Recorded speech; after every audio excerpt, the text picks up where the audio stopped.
Bismillahirrahmanirrahim. Alhamdulillahi rabbil alamin. Assalatu wassalamu alaika ya sayyidi ya Rasulullah. Khudh biyadi qallat hilati adrikni. Istiqomah artinya berkesinambungan, tidak berubah-ubah atau tidak terputus-putus. Istiqomah dalam menempuh riyadhah atau latihan ruhani harus tetap dilakukan oleh orang yang mendambakan ketajaman mata hati. Istiqomah adalah sesuatu yang menyebabkan kebaikan menjadi sempurna. Dengan istiqomah, berbagai kebaikan akan terwujud. Orang yang tidak istiqomah dalam ibadahnya maupun dalam riyadhah, maka ia tak akan dapat mencapai kehendaknya. Perjuangannya untuk mendapatkan ketajaman mata batin dan menyingkap tabir keajaiban menjadi gagal di tengah jalan. Allah Subhanahu wa ta'ala berfirman, dan janganlah kamu seperti perempuan yang menguraikan benang-benangnya yang sudah dipintal dengan kuat menjadi tercerai-berai. Quran Surat An-Nahl ayat 92. Jika seseorang telah menapaki latihan dan menemukan jalan kebaikan, maka hendaknya dipertahankan agar tidak terputus atau berkurang. Barang siapa yang tidak istiqomah dalam menetapi sifat kebaikannya, maka dia tidak akan bisa memperbaiki dan meningkat dari satu makom ke makom berikutnya. Ia tidak akan bisa mempertegas perilakunya mengarah kepada kepastian kebaikan. Karena itu, istiqomah merupakan syarat utama bagi seseorang untuk menempuh perjalanan sufi.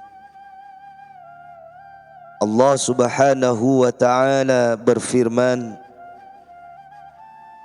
sesungguhnya orang-orang yang mengatakan Tuhan kami adalah Allah, kemudian mereka meneguhkan pendirian mereka, maka malaikat akan turun kepada mereka dengan mengatakan, janganlah kamu merasa takut dan janganlah kamu merasa sedih, dan bergembiralah kamu dengan memperoleh surga yang telah dijanjikan Allah kepadamu. Quran Surat Fussilat ayat 30. Dari Thauban radhiyallahu an bahwa Rasulullah sallallahu alaihi wasallam bersabda, istiqomahlah kamu dan jangan sekali-kali menghitung-hitung amalmu. Ketahuilah bahwa sebaik-baik amalan agamamu adalah salat. Tidak ada yang mampu menjaga wudu selain orang mukmin. Hadis riwayat Ahmad. Abu Ali Ad-Daqqaq pernah menyatakan, istiqomah itu mempunyai 3 tingkatan. Pertama adalah penegakan, kemudian berdiri, dan akhirnya istiqomah atau berkesinambungan. Penegakan atau ta'wim merupakan proses latihan nafsu. Berdiri atau iqamah merupakan pendidikan hati, dan istiqomah adalah pendekatan-pendekatan ajaib atau rahasia-rahasia. Seseorang yang sudah berhasil menyatukan hatinya di sisi Allah dan berhasil membuka tabir keajaiban, hendaknya tetap dipelihara. jangan sekalipun diputus atau dikurangi.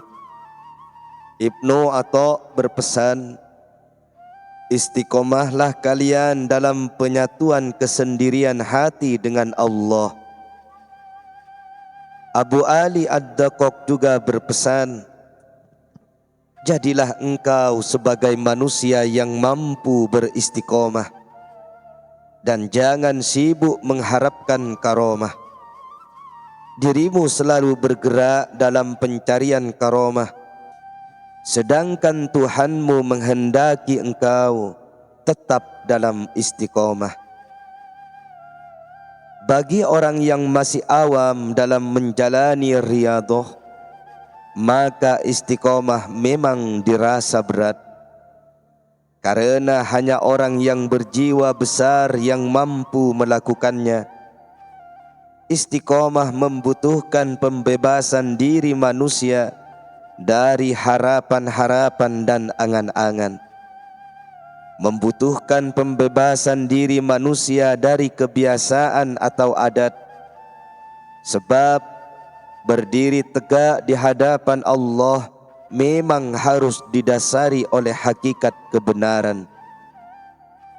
Istiqomah dalam kata-kata ialah meninggalkan kebiasaan berbisik-bisik membicarakan keburukan orang lain.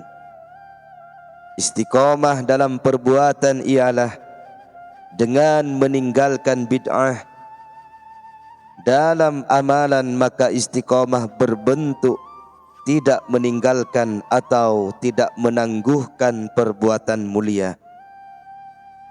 Al-Junaid berkata, saya pernah bertemu dengan seorang pemuda di bawah pohon raksasa di daerah pedalaman.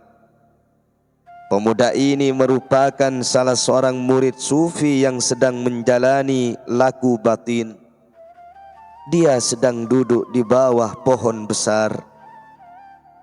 Apa yang membuatmu duduk di sini? Tanya saya. Mencari hal yang hilang. Saya pun berlalu dan meninggalkannya. Ketika pulang dari haji, saya mendapatkan pemuda tadi berpindah tempat di dekat pohon. Apa yang membuatmu pindah dari pohon semula? Saya menemukan apa yang saya cari, ternyata ada di tempat ini. Karena itu, saya pindah dan menetap di sini. Kemudian Al-Junaid berkata, saya tidak tahu mana yang lebih mulia. Apakah tetapnya karena pencarian suatu hal yang hilang atau tetapnya pada suatu tempat yang di dalamnya diperoleh apa yang dikehendakinya?